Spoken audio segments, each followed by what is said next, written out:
All right, here, I'm gonna share my screen real quick.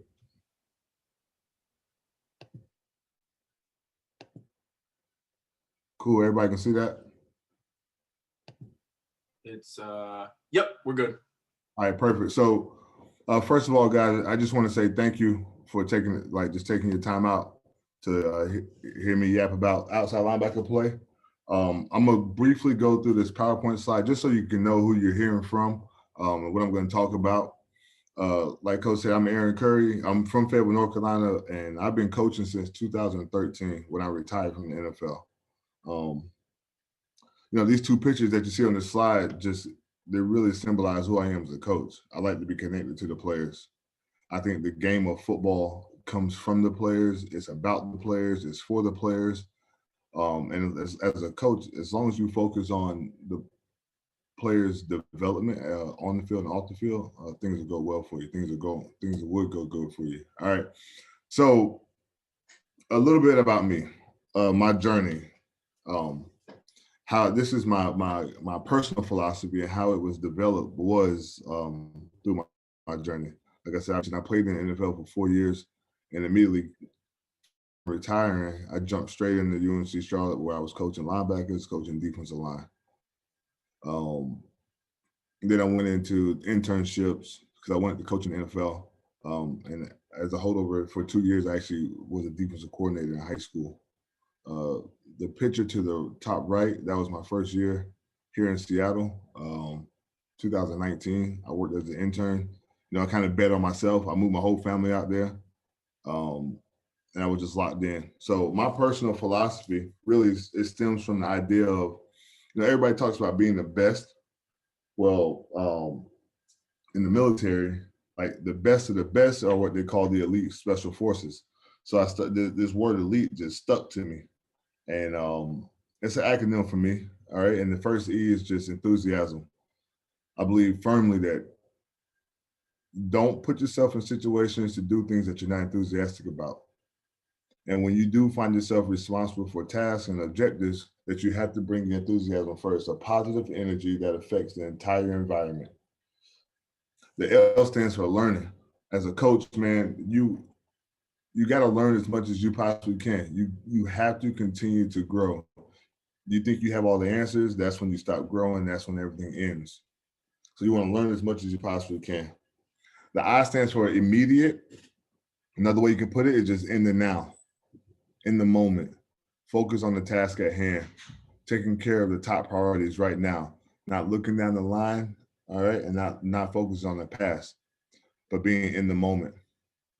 See, for me, it was just about being tough, and not the physical toughness. I developed that playing football, right? The toughness for me is, can I be the same person every day? Win, lose, draw. Can I bring the same juice, energy, and passion every day?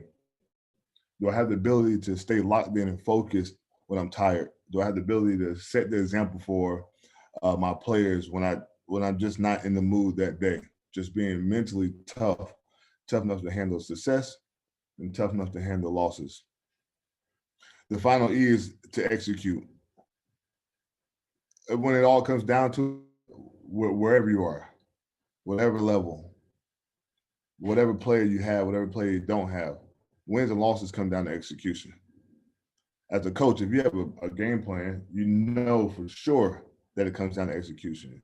If you have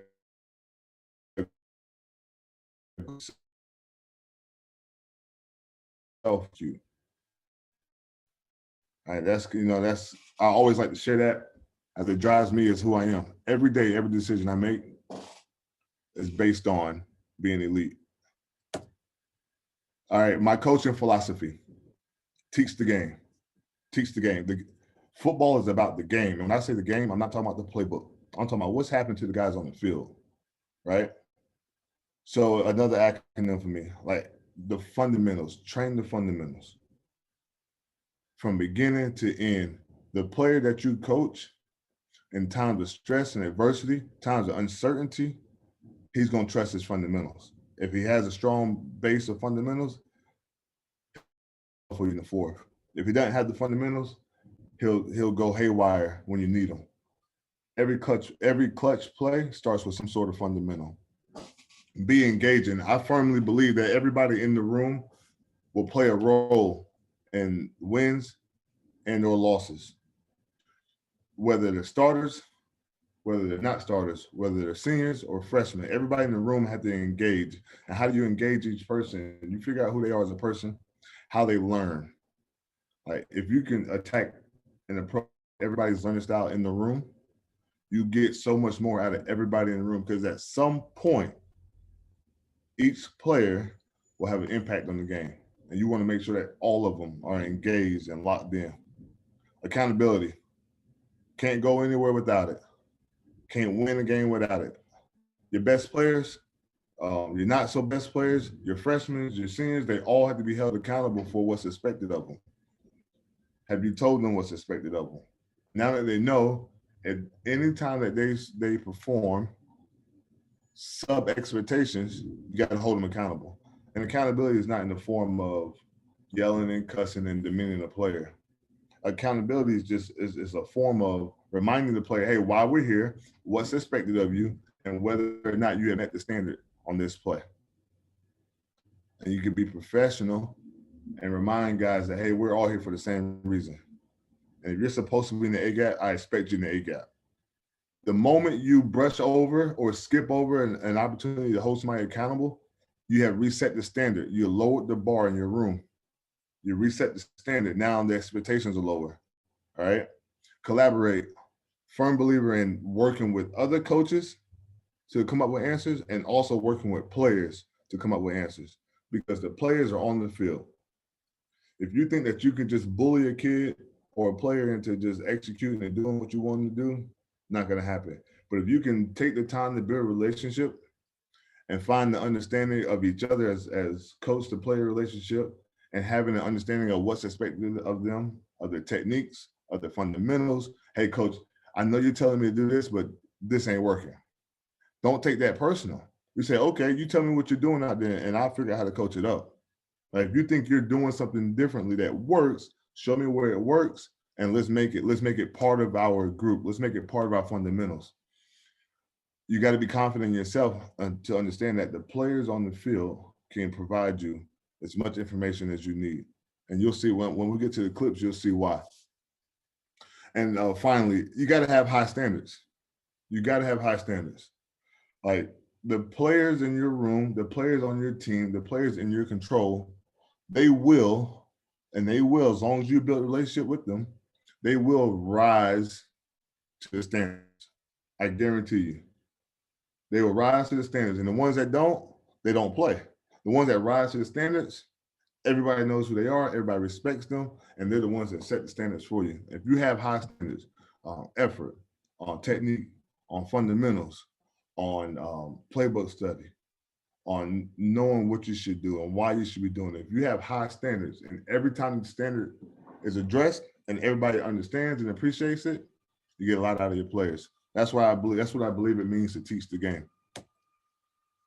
I think, when I started coaching, the one thing I wanted to know was what is everybody's fundamentals and why? And over years, it took me a while to develop it. That acronym used to be really long and now it's really short. Here's what I believe. All right.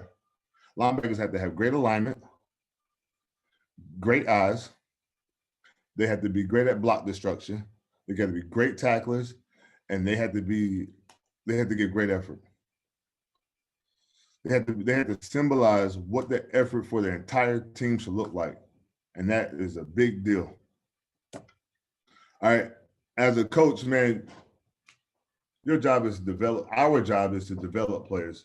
Whether they're a rookie in the NFL, a freshman in college, a senior in college, a senior in high school, a freshman in high school, every player matters. Like when they're done interacting with you for 3 years, 4 years, 1 year, 2 months, have they gotten better? Are they better men? Are they better players? Are they better teammates? Are they better siblings to their siblings? Like they have to get better. And we cannot just focus on what they do on the field. We gotta get to the core of them as people because they're the future leaders. And I'll tell you what, guys, developing players alone is a 3-day seminar. You got to take the time. You got to take the time.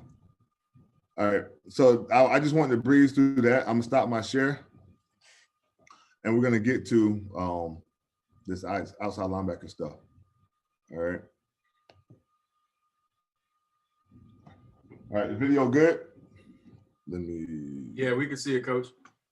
You have me pinned so everybody can see it. Spotlight for everyone. Yeah, it's on my screen. It's on my screen. And yeah, for the coaches, if you don't see anybody else or if you don't see a screen, you can always pin it. But I got you on here for the recording, Coach. All right, excellent. All right, so here we go. This is what we're all here for. Outside linebacker play. I refer to ourselves, all right, as edge masters. We're edge masters. We own the edge. It's life on the edge. This is where the whole game is played.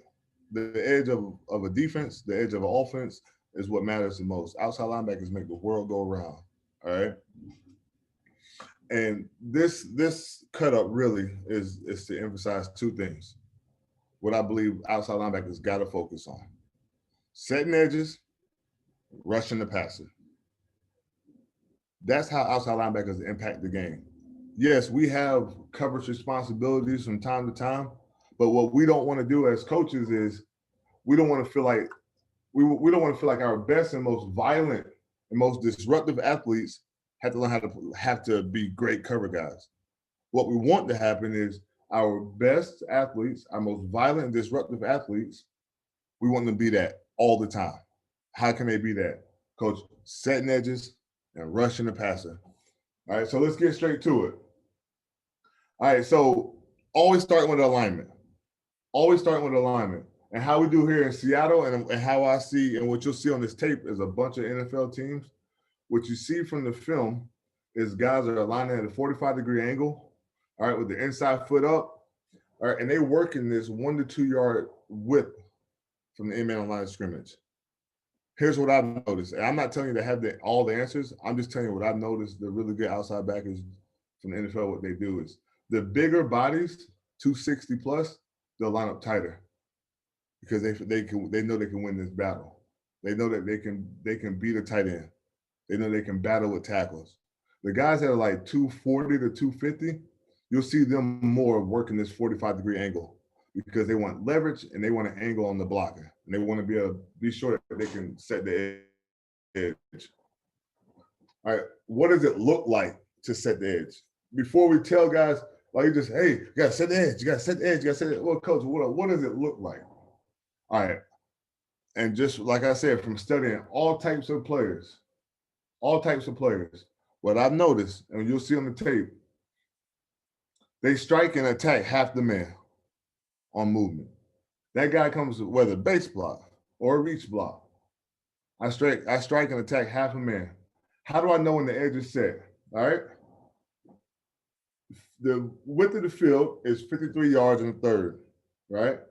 The edge is set when the two outside backers can force the offense to play in this 12-yard box. That's when the edge is set. Inside arm is locked out. See both images. Eyes outside, edge is set. Here's where you know you're going to win on the block. When there's power being generated from your outside foot and your near foot is up, that means your hips can get engaged and you can get them rolled and get the blocker locked out, as you see on both images here. And the reason why I like this image, because this guy here in the middle, he's a really good football player. He's one of the best linebackers in the NFL. But in this body position, you don't have to see the clip to know that he didn't win this block.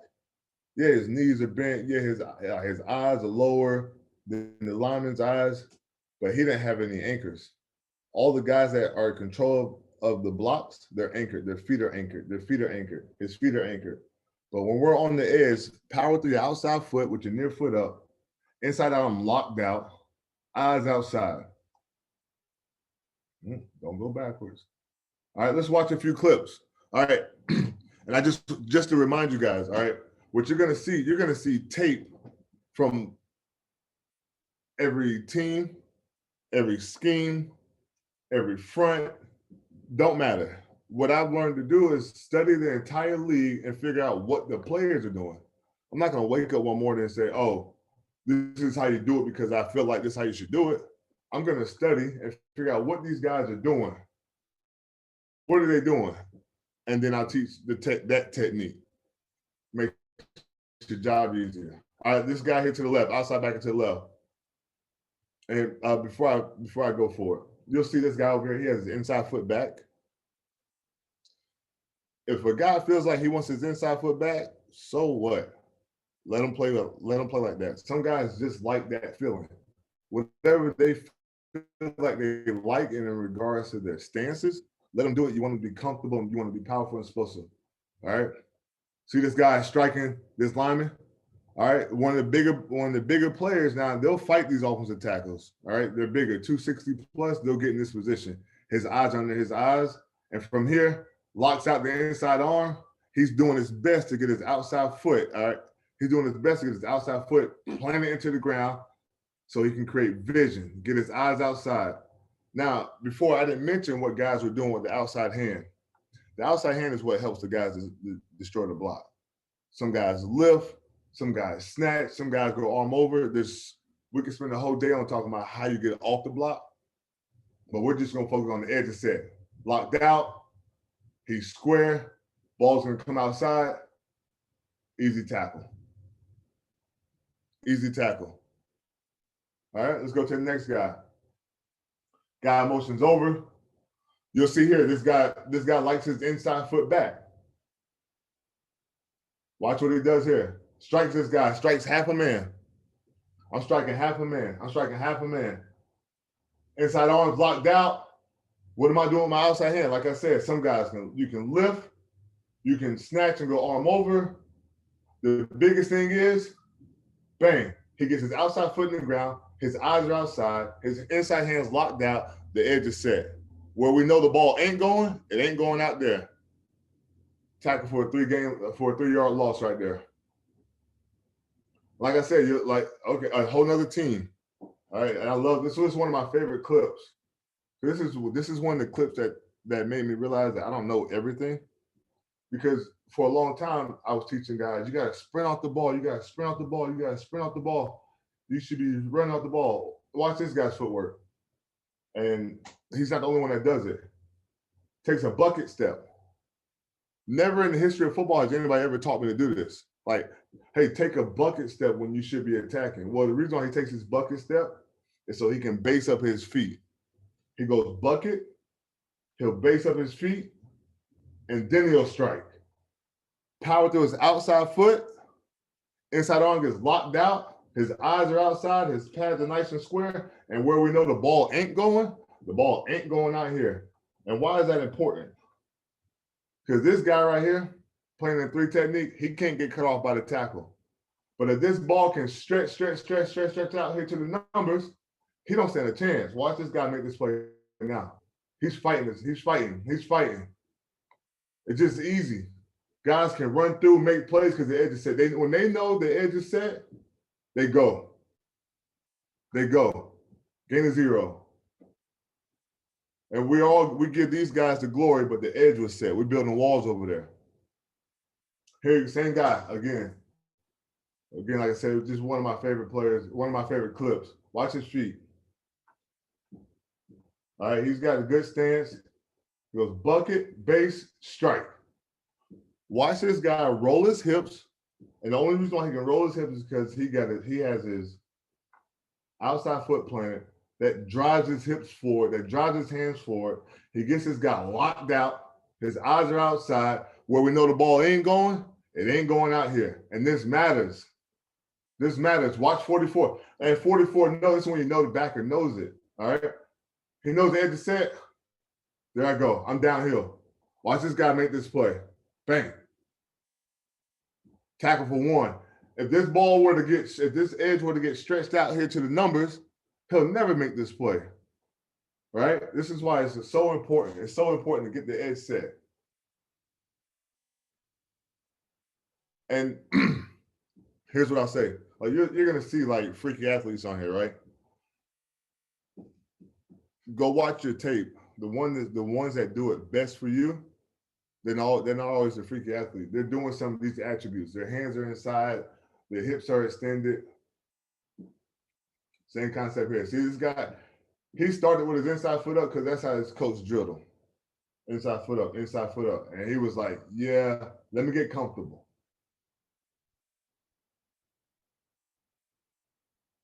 Bang. Bigger guy, right? This guy here is 275 pounds. He can square it with any tight end in the league and he'll be fine, right? Locked out. What he's doing here is he's fighting to get the outside foot in the ground. All right, and this is what I refer to as a cross escape. All right, all those other ones there were gap escapes. I got the edge, I'm escaping on the outside, I'm tackling the ball on the outside. All right. Here's what I learned over years of study. When it comes to stopping the run, there's a line of scrimmage, and defenders, really, you have a 2-yard threshold you get to play with on the other side of the line of scrimmage. You know, you'll hear coaches say, don't get too far up the field, don't get too far up the field. Well, 2 yards up the field ain't too far. But 2.5 yards, 3 yards, way too far. And as you see some of these clips, when you knock a guy back 2 yards in the backfield, you can do whatever you want with him. Typically, you will cross escape, come inside, tackle and punch the ball out. Tackle and punch the ball out. Anytime you take a blocker and knock him back in the backfield, you can do whatever the heck you want to do. Because what this guy wants to, he wants to run at the inside cheek of this tight end. He wants to shove it in the C gap and go yard with it. But when we make this guy stop his feet, stutter his feet because the edge is set, we have success. Another good one. Here's another good one. Remember we talked about 94 from the Bears. He would base up his feet. Chandler Jones likes to do the same thing.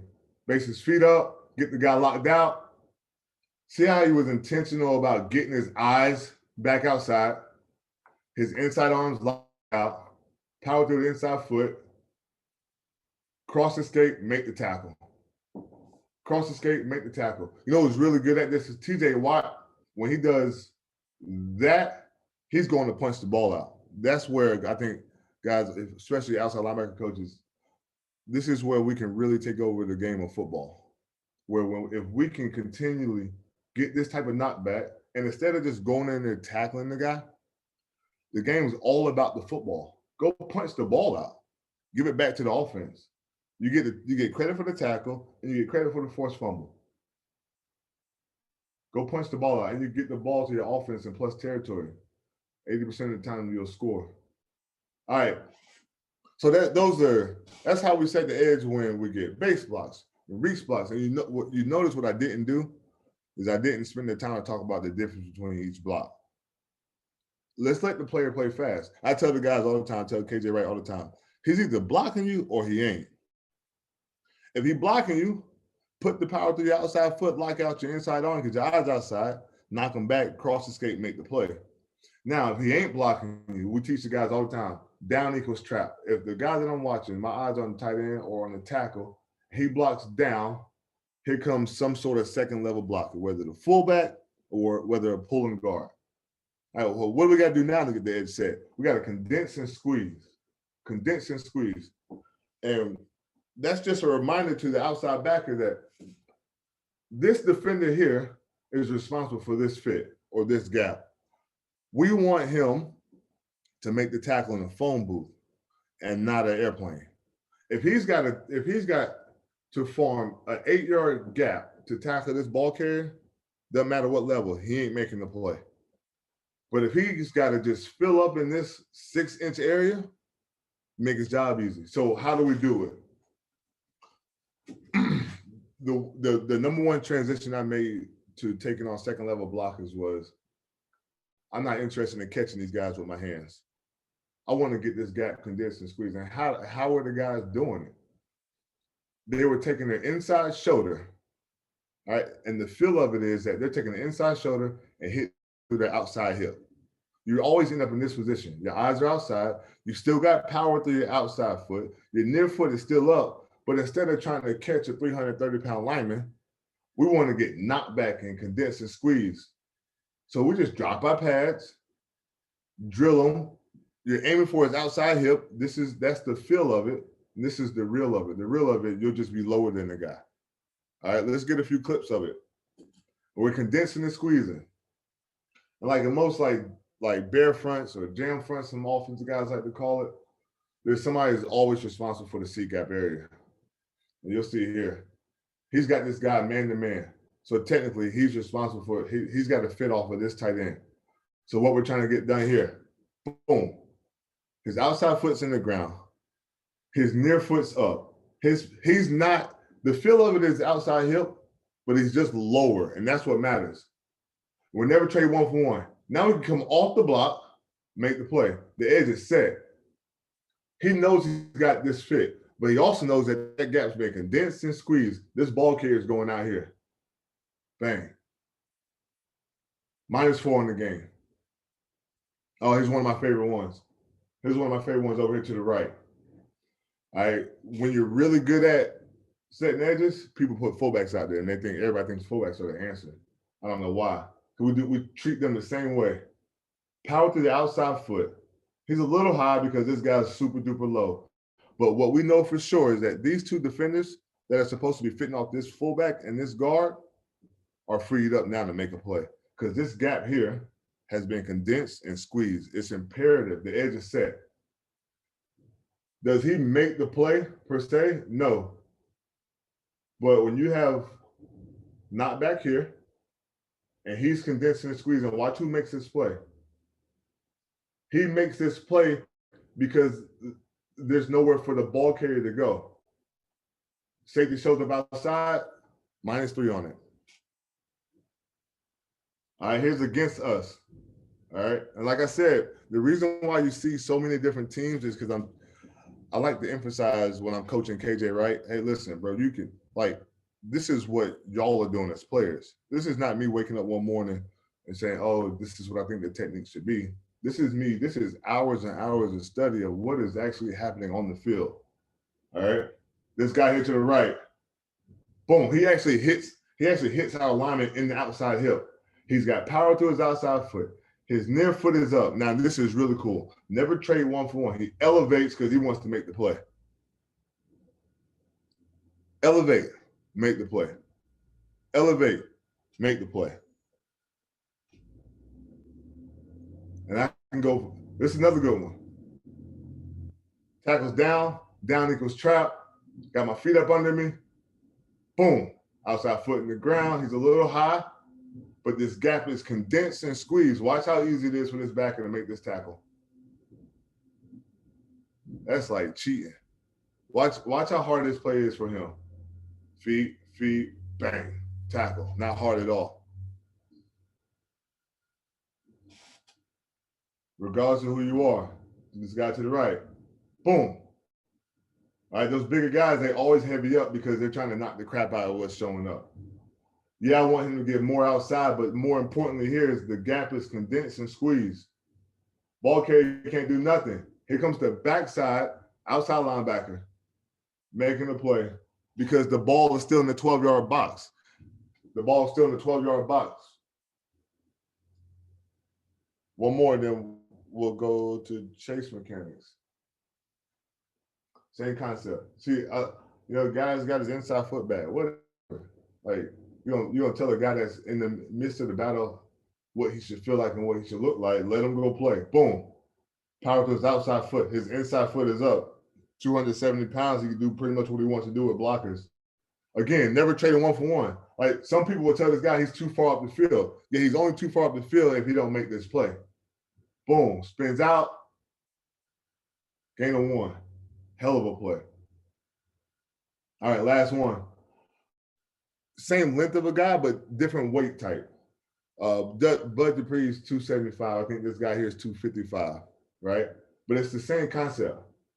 Outside foot, power through the ground. He's got to get his near foot up, but his eyes are outside. This gap is condensed and squeezed. Where we know the ball ain't going is in there, right? Never trade 1-for-1, going to make the play. All right.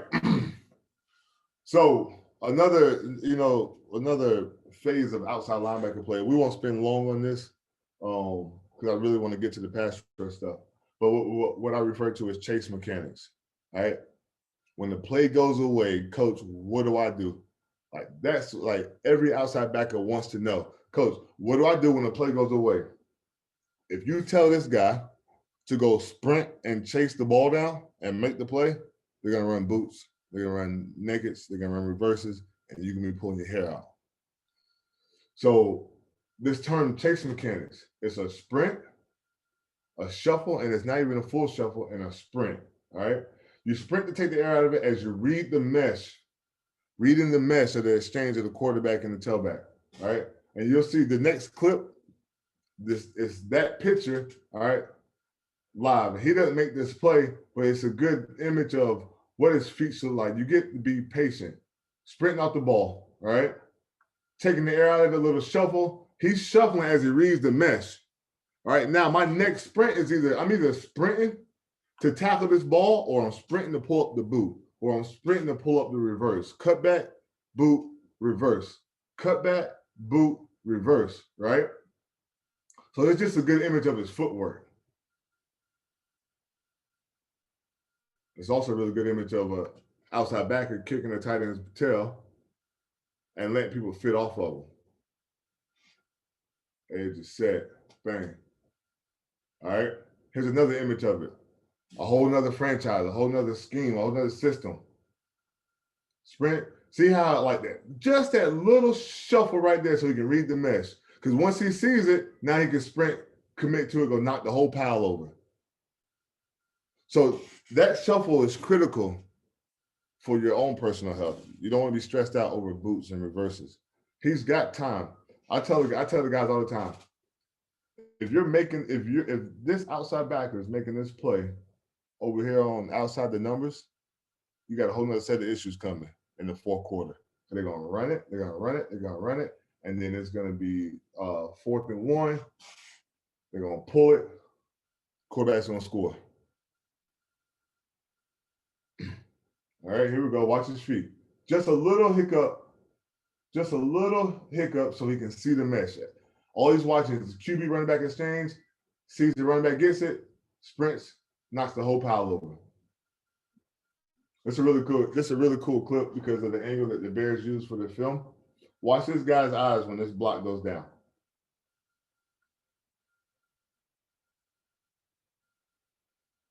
Boom.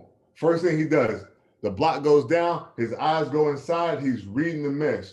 Now, of course, he knows that when the receiver's coming back across, he's not expecting to get blocked, so he's allowing him to play fast. But he sprints, he's shuffling, read the mesh, elevate. That's your second sprint. Now you're matching and throwing him to the quarterback. I think I got a tight copy on here. Good stance, good eyes. Boom. He sees it right now. Elevates, match the throwing hand, force a bad throw. All right, that was 2nd and 5. Now it's 3rd and 5. Now it's 3rd and 5. We finna go rush the quarterback. And the same guy that just did the chase mechanics, he's gonna be the 3rd down rushing in, and he's gonna be so happy about it. You're gonna get him one. Here's another one. Different team, different year.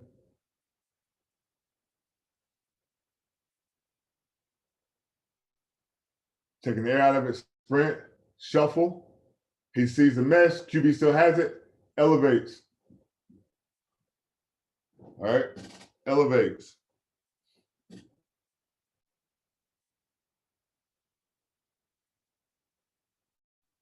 It's just good, just taking your time to read the mesh.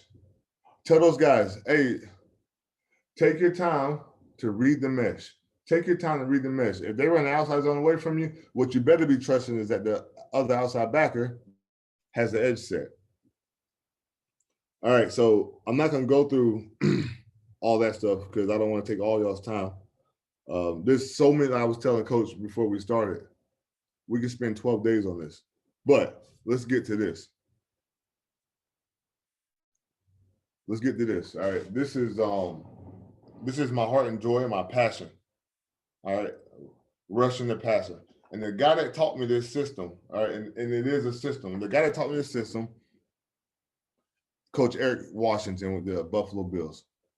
Like, because I had been trying to figure out, okay, how do you rush the passer? And everybody has, there's a set line, and there's a this, and there's this, and there's 12 moves you can do, and there's 12 different type of sets you can do. Yeah, all that does is this, but how do I make it so that the guy can play fast? And this is what he came up with, all right? He came up with the G2X system. All right, that X is the spot the quarterback's at. All right, get to the spot. Get to the spot. All right, what does it start with? The first fundamental of pass rush is speed off the ball. Speed off the ball. You got to be getting off the rock, all right? As you're getting off the rock, there's two things you got to know. Is the blocker passive or is he aggressive? Is he passive or is he aggressive? As you're, I guess, gathering that information, it's still speed to the X. You don't stop your feet. You don't chop your feet to try to figure out what he's doing. It's still speed to the spot. All right, and always end with a reach. The days of just knocking the crap out the quarterback, to me, is out of date. What wins ball games? Why the Bucks and why the Chiefs in the Super Bowl? Because the outside linebackers, when they get to the quarterback, they're taking the ball off of it, giving it back to Tom Brady, giving it back to Patrick Mahomes. All right. So let's talk about it. All right. First fundamental, get off. How do you know when you have a good get off? All right, you know you got a good get off when your first step passes the line of scrimmage. All right, here we go up top. This is one of the best get offs in all the NFL. Eyes on the ball, back to the ball moves, watch him jump off the rock. Boom. Always start your guys with speed. If you say, all right, we're doing pass rush, let's work this move, you're slowing them down. When I coached the defensive line at UNC Charlotte, and when I worked with the defensive line at Charlotte Country Day, like, coach, what move should I use? Oh, we're not doing moves. You got a week of get-offs. Getting off the rock is the move you're going to use. Because if you're speed off the ball, it don't matter what's happening. Run around the guy. You want to treat him like a pop-up. Great get-offs. Here's a good clip of it. I use the sideline angle so you can see that, how much grass you're eating up. You want to eat up the grass. You want to, that set point that everybody talks about, that 4.5 yards, yeah, it's there. But I want this guy thinking about getting off the rock. Aiming through his outside heel, getting off the rock, running my angles. Boom. All right, let's watch another one. This guy is 5 yards away from this tackle. He's 5 yards away from this tackle. Watch his get off. Don't matter. Speed, speed, speed. He's not worried about, he's high set, low set. No, all he needs to know is that I'm getting off the rock, starting with speed, Speed. Easy. Always start with getting off the rock. First step, no wasted movements. Boom. Eating up the grass. Always start with speed, right? Now, here's where kind of the teaching and the learning takes place. What is a passive set? Now, as you talk to this guy about, all right, the set line, right? Well, what is he doing at the set line is what you really need to know. Like, he's going to be there. He's going to meet you there. So a passive set is a guy that retreats. He starts backpedaling. He opens himself up for power. A guy that doesn't shoot his hands. See how he kicks and then immediately begins to float backwards? Anytime you get a passive set, you use a power rush. Stab. Walking to the cue, reach. Always reaching. All right? Over here to the left. A passive set is a guy that he starts retreating. I'm using my speed, put him on the quarterback. Because there's nothing he can do. Like, there's nothing he can do about him playing on his heels and you putting power on him. He can't anchor down. The inside guys, they know how to anchor down, but there's a trick to that too, which we don't have time to discuss, but passive, power, passive, power, passive, put power on him. Next clip. Here's another one. A guy thinks he's trying to trick me. He's trying to get me to throw a move right now, making it look like he's oversetting me.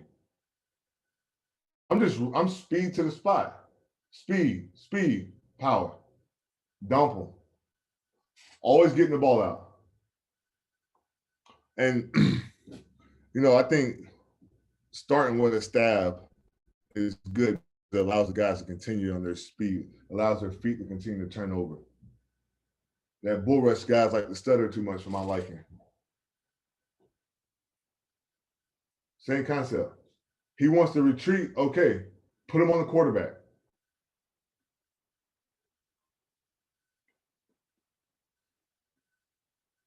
Same guy. He realized, he wants to retreat. Put him on the quarterback. Reach. Always reaching. Always reaching. All right. Next, aggressive sets. So now aggressive sets are just what you think. They're the opposite. And what do I do when I get an aggressive set? I have to speed up my rush mechanics. This is really where your rush moves come into play. I start every guy with one move. And I start him with an inside chop. I don't want him to get too fancy. I want him doing this right here. An aggressive set is a guy that will sit on you. His shoulder pads are typically over his knees, over his toes, and he's punching his hands. See this inside chop by Barrett? Guarantee you'll see it this weekend in the Super Bowl 2 or 3 times.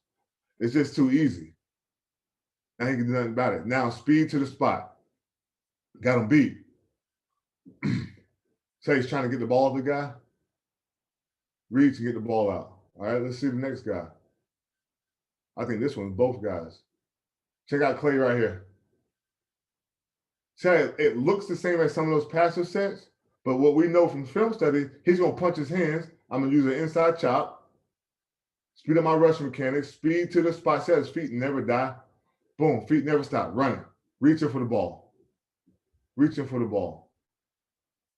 Here's a great example of an aggressive set. Boom. You just got to learn how to make people miss. All right, here you get an example of both. All right, you get a passive set here to the left. This guy starts to retreat. All right, so he walks him to the QB. Reach, getting for the ball. All right. Over here, you get an aggressive set. Inside chop, feet still going. Reach around. Get the ball out. Game changes, man. Game changes. Love this one. Love this one. This is a Fayetteville native too. Love this one. What's an aggressive set? A guy that will aggressively throw his upper body at you. Hands. You want to beat his wrists, beat his elbows, side scissors, speed to the spot, sack. Boom. It's just too easy. Because when a guy's aggressive, look where his weight is. Now these guys are trained. This is a professional athlete. He's trained every day. Get your chest, get your head out of it. Kick, chest up, punch, chest up, punch, head out of it. He gets into the game. He can't help himself. He wants to be aggressive. We speed up our rush mechanics. Get to the cue.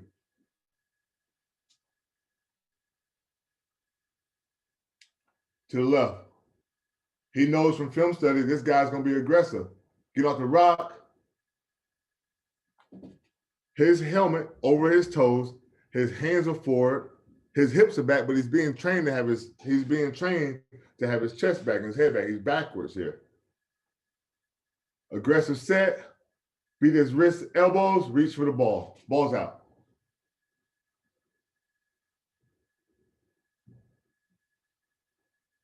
Here we go again. This guy kicks. He's aggressive with his hands. Boom. Beat his wrists and elbows. Go get the cue. Only thing I would say is you got to punch the ball out. All right, let's look at a few clips of. They must be really good if I put them on there. Just reaching for the cue. Boom. So what happened? Here's how you encourage pass rushers.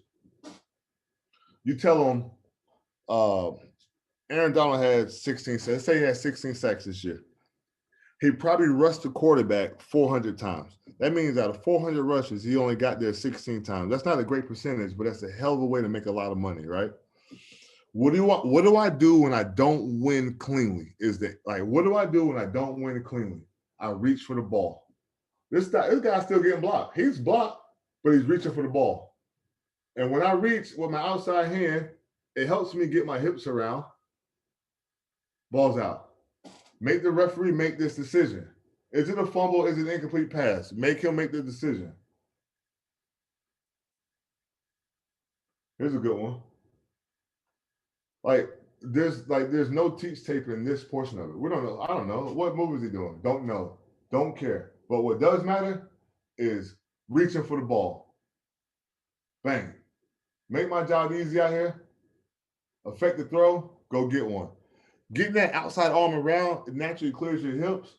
You want to reach for the elbow, force a bad throw, force an overthrow, change the game. Same kind. This is great. This is great. No, he's trying to work a passer. He's trying to work a power rush. He's blocked until he reaches around and he just gets the ball enough. No, it's not an interception. No, it's not a fumble. But first of all, we're going to make the referee make the decision. We're not going to make it easy for him. But second of all, we changed the game. We affected the throw for a guy that may have been open and complete passes. Here's one. Blocked until I reach. Blocked. This lineman thinks he has 90 blocked. 90 probably feels blocked. But when you reach for that elbow, you just force the issue. Scoop, other way with it. 90-yard touchdown. The best thing about it is, we're not waiting to figure out whether the referee blows the whistle. That's a sack, and a forced fumble forces a touchdown. The defense will score. A few more clips. Oh, this is the last clip, actually. And then I'll be open for questions. Nice. Inside chop. Right? So the QB steps up. And so what? Reach. Ball's out. Ball's on the ground. You know what I mean? So it's not. So what we have to do is help our rushers understand that it's not always going to be a clean ear hole shot in the quarterback. More times than not, it's going to be, reaching around, getting the ball out. You get a sack and a forced fumble for this play right here. All right. That's that presentation. No, awesome, Coach. There was I know a couple questions came in, and then if anybody else has questions, as Coach is talking, man, just definitely drop them in there. But it was asked earlier, how different is your chase technique for the backside compared to the front side player sitting for midline or dive option or same side zone? It's completely different. All right, so for us, what we do is, if you go into a game and the guy's in the gun, we then switch, and our chase mechanics become what we call hang rope. Well, now we're doing what everybody else is doing. We're chucking the outside hip of the tackle. We're staying square. We're making the guy read us. If I have the 3 technique to my side, if that makes sense. If I have the bubble to my side, I can keep my chase mechanics because I can go tackle the dive, if that makes sense. So if I have the 3 technique, I'm squeezing the tackle and I'm getting read by the quarterback and I'm making them give it. If I have the bubble, I can keep my sprint, shuffle, sprint, and go tackle the dive. Other question here, Coach, was would you have the D tackle squeeze and condense the same way versus a trap block? No, the reason why we always have the defensive tackle spill the trap block because of the angles that the linemen have on the linebackers.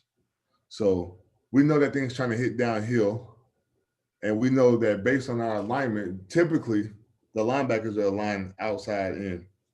So we got to get that block spilled so that the ball will bubble to the backer. I mean, that's really, that's why we don't really have it condensed and squeezed those inside blocks like that. No, awesome. Any coaches, any other coaches have any questions? Coach, if anybody say wanted to contact you afterwards, would you be willing to share any of your contact information? I know they've seen your Twitter before, so if that's the best way, then. Yeah, well, Twitter or my email address is just aaroncurry59@gmail.com. I do I check that every morning really, but yeah, that's the best way to reach me. There you go. Yeah, I like that you put another Fayetteville cat on there. His head coach was actually in here before, but he had left early. Okay. Yeah. He's been doing really good. Oh yeah. No, he's his career is starting off on the right foot. That's for sure. But no, Coach, awesome presentation, man. I was chatting with a couple guys in here, just privately, just obviously really bigging you up for the awesome coaching points. But at the same time, like keeping things pretty simple, you know what I mean? Yeah. And as you were stating before, that's what's getting your guys to play as fast as they are, you know what I mean? Not over complicating things, man. And that's what for me, I know that was kind of the coolest thing, just hearing you talk about that stuff. I thought that was really great. Yeah, I think I'll always be a believer in, if you want your players to play fast, as much as you possibly can, give them less to think about. Mm. And like guys that play on the edge, I tell them all the time, Coach, they'll ask me to this day, what if I get a reach block? Or what if I get a base block? And I'm like, is he blocking you? Yes. Okay. Then deal with the block. Like, this is how we deal with blocks, because you don't necessarily have the time to decipher. You want the guy to play fast. You just want him to get on the block, get off the block, and go make a play. Mm-hmm. That's how you get players to play fast. When you get guys thinking about all the details, like as a coach, you need to have the details, yes. But if you got your players out there thinking like a coach, at times they're going to play a little bit slower. You want them to think like a player, like a playmaker. You want them to go make plays, and the only way they can do that is if you give them the freedom to play fast. Oh, absolutely, Coach. I really appreciate you coming on, man. This afternoon. Obviously, it's a little earlier on the West Coast over there, but just a tremendous presentation. Like you said, you could have talked about a ton of this stuff, man, for hours and hours, man. So I don't know. We'll figure it out, man. Maybe we can get you back on and touch on a different aspect of it. But this was tremendous, man. Seriously. So I just thank all the coaches for jumping on and checking you out, and then obviously, for you to come in, man, and school us up was awesome. Yeah, absolutely, man. Like I said, thank you for allowing me to come in, and all the coaches that joined in, man. I appreciate y'all's time, and I appreciate you guys willing to learn and get better. It matters. It matters for our society, and it matters for our athletes. 100%.